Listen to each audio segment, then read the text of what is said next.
मार्कंडेय सोलापूर सहकारी रुग्णालयाच्या ठिकाणी महात्मा ज्योतिबा फुले जन आरोग्य योजना, त्याचबरोबर आयुष्यमान भारत प्रधानमंत्री जन आरोग्य योजना या दोन्ही योजनेचा शुभारंभ आज या आपल्या मार्कंडेय हॉस्पिटलमध्ये होतोय। या कार्यक्रमासाठी त्यांनी अत्यंत कमी वेळात आपल्या हॉस्पिटलची सगळी समस्या दूर करून दिली आणि या कार्यक्रमाला स्वतः आवर्जून उपस्थित राहिलेल्या संपूर्ण महाराष्ट्रात नव्हे तर भारतातील रुग्णांसाठी देवदूत असणारे आमचे मार्गदर्शक डॉक्टर ओमप्रकाशजी शेटे सर, त्याचबरोबर ख्यातनाम शिवचरित्रकार शिवरत्न शेटे सर, आपल्या मार्कंडेय हॉस्पिटलचे प्रेसिडेंट व आमचे मार्गदर्शक माननीय सत्यनारायण बोल्ली साहेब, त्याचबरोबर सर्व सन्माननीय व्यासपीठ ज्यांचा आवर्जून या ठिकाणी उल्लेख करावा वाटतो, डॉक्टर माणिक गुरम सर, त्यांनी ही योजना सुरू होण्यासाठी सातत्याने प्रयत्न केला, सर्व संचालक मंडळ, रमेशजी विडप साहेब व उपस्थित सर्व ज्येष्ठ मान्यवर डॉक्टर्स व हॉस्पिटल मधील सर्व सहकारी।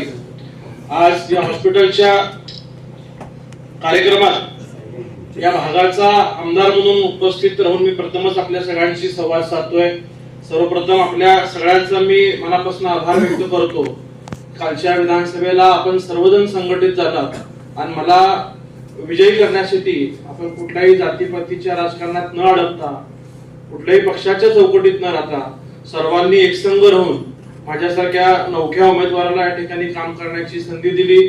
त्यासाठी आपल्या सगळ्यांचा, विशेषतः या हॉस्पिटलचे सर्व संचालक मंडळ, सभासद, सर्व डॉक्टर्स, कर्मचाऱ्यांचा मनापासून आभार मानतो।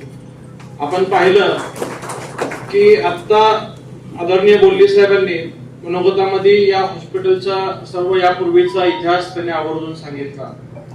त्या गोष्टीचा मला खरोखरच कौतुक वाटतं की सोलापूर शहराचे पूर्वीचे नेते डॉक्टर रामकृष्ण बेद साहेब असतील, आदरणीय गंगाधरराव कुचन साहेब असतील, हिरण्णप्पा बोल्ली साहेब असतील, सीमा अडप साहेब असतील, पूर्व भागातल्या विशेषतः अनेक जुन्या लोकांनी एकत्रित येऊन ही सर्व सहकार चळवळ त्यावेळी उभा केलेली आपण सगळ्यांनी पाहिली आहे।